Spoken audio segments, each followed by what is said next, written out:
Man, I bought this new podcast equipment recently, but it's busted. It's cactus. I bought a lemon. The neighbour's trying to start his car, but he's bought a lemon.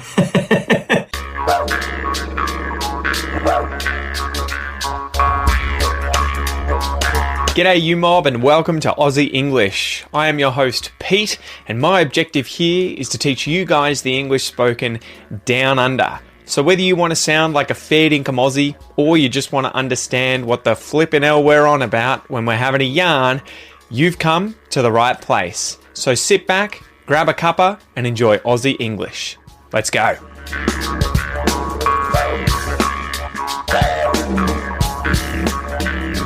G'day you mob, how's it going? Hope you're having a great week. Hope you're having a good one wherever you are in the world. I hope you are safe and sound and enjoying yourselves and just getting comfortable in 2021, right? 2021. Things are going all right in Australia. We seem to be doing okay in the realm of COVID, although there's a lot of weird things kind of happening with the two different vaccines that we're getting. I think at the moment Italy's holding on to a bunch of doses because they're not getting the doses that they need.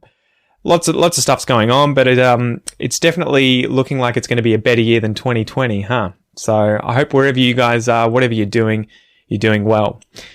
Welcome to this episode, guys. This is another expression episode where the aim of this episode is to teach you, the advanced English learner, an Australian English expression. That's not to say that it is not used elsewhere in the world. Obviously, when I say an Australian English expression, that is an English expression that you can use in Australia, right? It's not unique to Australia.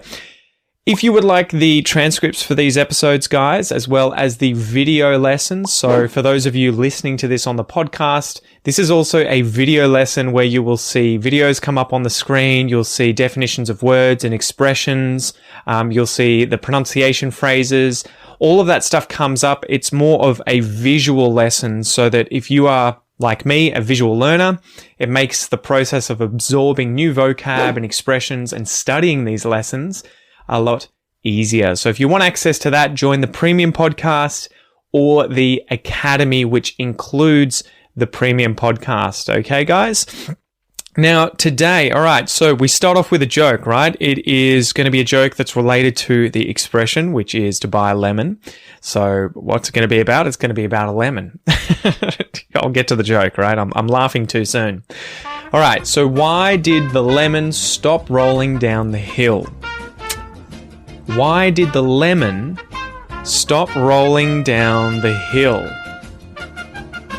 Because it ran out of juice. We rollin'. Better tell somebody we rollin', don't it? We rollin'. Better tell somebody we rollin', don't it? We rollin'.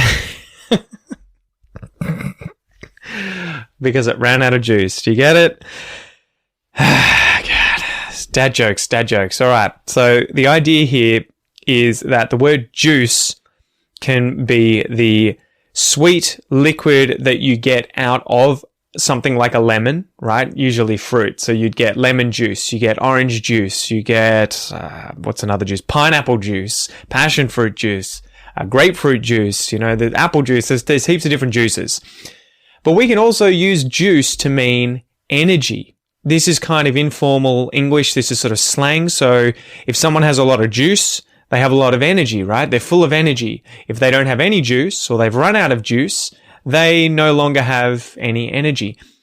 And we can kind of tie it into also electricity, right? So if I had a battery in my phone, obviously I've got a battery in my phone, the battery runs out, my phone is out of juice. It's got no more juice. It's out of juice. There's no juice left in the battery. There's no juice left in the phone. It's out of power. It's out of energy. Okay, so that's the joke. Why did the lemon stop rolling down the hill? Because he ran out of juice. Oh my God. So, all right. So today's expression is to buy a lemon. And I wonder if you've heard this expression before, because if you haven't, it's going to be interesting for you to learn what lemon is referring to here.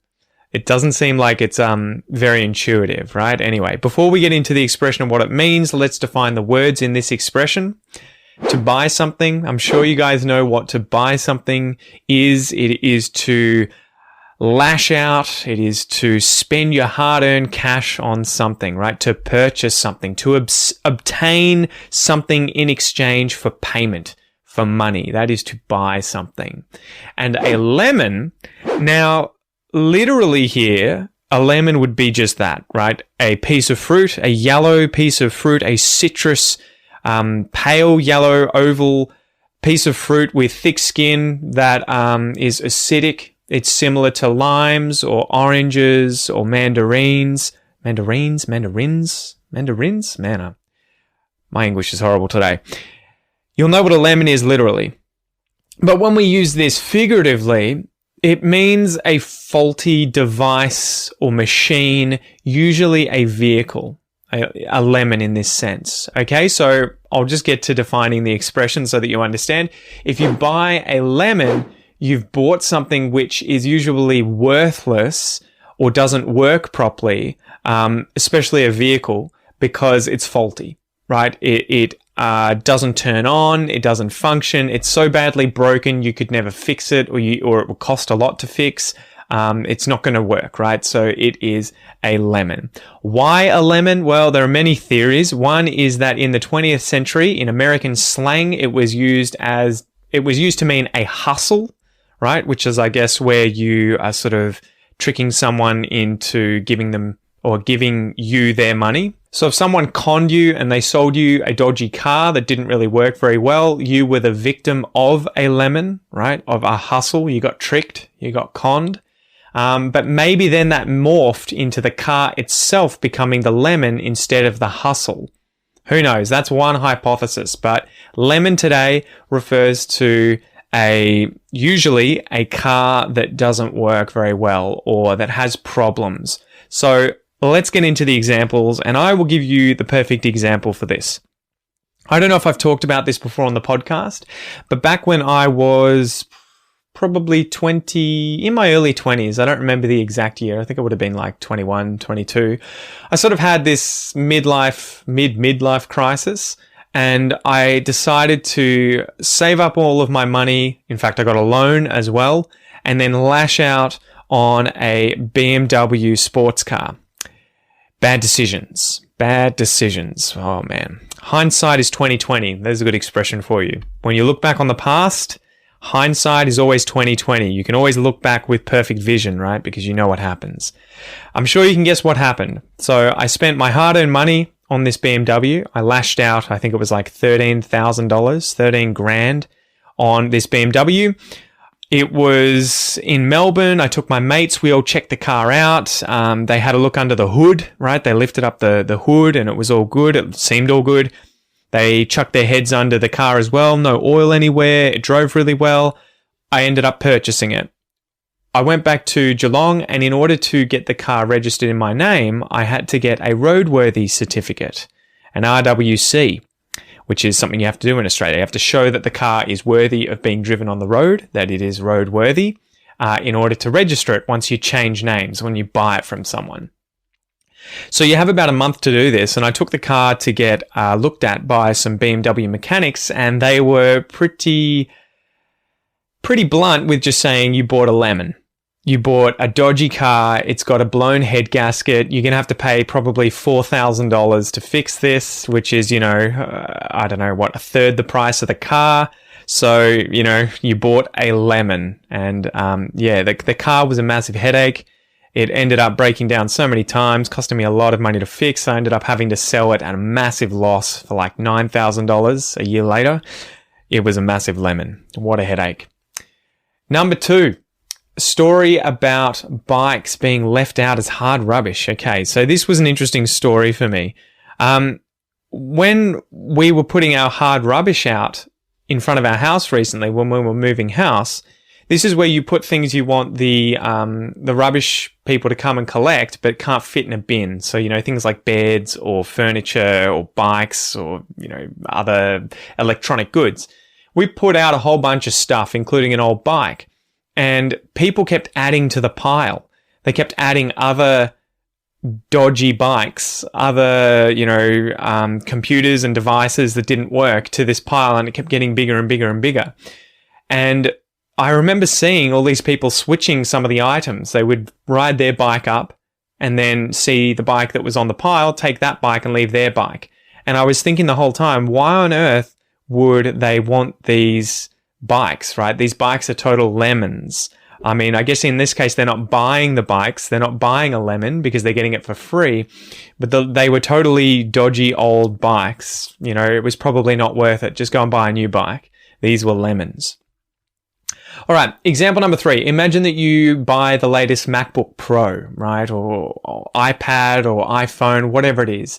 And it turns out to be constantly on the fritz, right? So it keeps having battery issues. It turns off and you turn it back on. You work for a little bit, then it turns off again. And whatever it is inside of it just keeps dying. It just keeps going cactus. So after a while, you take it back to the computer store to get it replaced. They give you a full refund because it turns out you bought a lemon, right? You bought this unreliable, faulty device. It was a total lemon. So there you go, guys. Hopefully now you understand the expression to buy a lemon. This is to buy something which is worthless or that is malfunctioning, that doesn't work, that's broken. And typically it is a car, though I would also use this to mean a sort of device of some kind that's broken. It could be a computer, it could be a fan, I don't know. You could refer to anything that doesn't really work that well that you've bought and, is on the fritz and you need to get it replaced.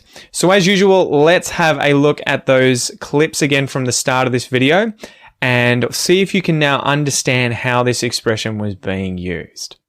Man, I bought this new podcast equipment recently, but it's busted. It's cactus. I bought a lemon. The neighbour's trying to start his car, but he's bought a lemon. Good job, guys. Now it's time to go through the listen and repeat exercise. This is where I'm going to go through a series of phrases, and it is your chance to listen and repeat after me to practice your pronunciation. Okay, so listen and repeat after me. 2. To buy. To buy a. To buy a lemon. To buy a lemon. To buy a lemon. To buy a lemon. To buy a lemon. I bought a lemon. You bought a lemon. He bought a lemon. She bought a lemon. We bought a lemon. They bought a lemon. It bought a lemon. Great work, guys. Now, there's some interesting stuff going on there in terms of pronunciation. So you may notice in the first series of phrases when we said to buy a lemon, the word to gets reduced and we use the schwa vowel sound. So instead of to, it becomes to buy a lemon, to buy a lemon. You may also notice that we're linking the words buy and with a very subtle yod sound, that y sound. Okay, so you'll hear to buy a lemon, to buy a lemon. We use that when linking vowels, right? In English, if we have two vowel sounds next to one another, almost always, at least as far as I can recall, we're going to be using the Y sound, the y, the yod, the W sound, w, or the R sound, r, okay? Lastly, some interesting stuff that you may notice happening is that in the phrase, I bought a lemon, there's no hard T sound there between the word bought, well, at the end of the word bought, and the start of the word right, or a. I bought a. So that T is actually getting turned into a T flap, right? The r, it's kind of like an R sound. It's hard to do by itself. I bought a lemon. I bought a lemon. I bought a lemon. So it's doing that because there's a vowel sound on either side of it. And this happens with either the T or the D. And you sort of need to ignore spelling. If there are other letters in there, like in the word bought, you're going to see G and H. Those are silent. They're related to the vowel sound. And so the T gets made into the T flap. Now, guys, if you want to learn more about Australian English pronunciation, I really recommend that you check out the Aussie English pronunciation course. Just go to aussieenglish.com.au/APC. You will learn how to pronounce all the consonants in English, all the vowel sounds in English, how to link these vowel sounds, how to do connected speech, like when and where to use the syllabic N, the syllabic L, the Australian R, the T flap, everything like that. It's a great course. Go and check it out. Now, before we finish, obviously I like to sort of tie in Aussie facts, and today I was thinking, how do I find something related to lemons? And I ended up thinking about lemon, lime, and bitters as a classic Aussie drink that you can find at pubs. So the average Aussie probably wouldn't have the foggiest idea where a lemon, lime, and bitters drink originates, but it actually originates from Australia. And I am a perfect example of not having known this ahead of time. I only realized this when I was researching lemons and Australia. So more than 100 million of these beverages are sold in Australia every single year. So that's 4 per person. Besides Coca-Cola, it's Australia's most ordered soft drink when out at the pub. The name gives away its ingredients: lemonade, lime, and bitters. The drink's roots go all the way back to colonial times, where people made the drink using bitters aboard British Royal Navy ships to treat seasickness back in the 1840s. Sailors would mix Angostura bitters with their gin to make pink gin, which soon became a hit on dry land. By the 1870s, the son of Angostura's founder, Carlos Sigert, travelled to Australia in a promotional tour to show the Angostura bitters was much more than just something to mix with gin. A non-alcoholic alternative was made with lemonade and bitters, which became known as a Campbell, as its popularity spread throughout the colonies.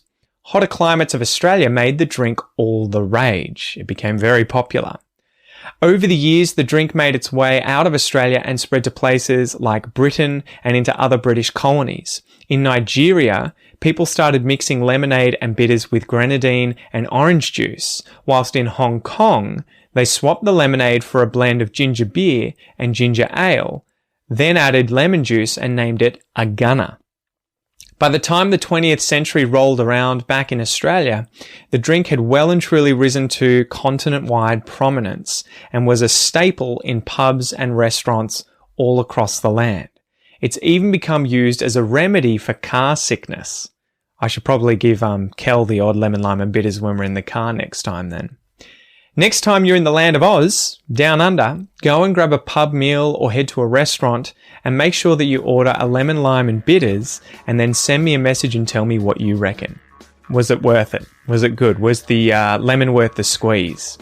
Anyway, guys, thank you so much for joining me today. I hope you enjoyed this episode and I'll see you next time. Peace.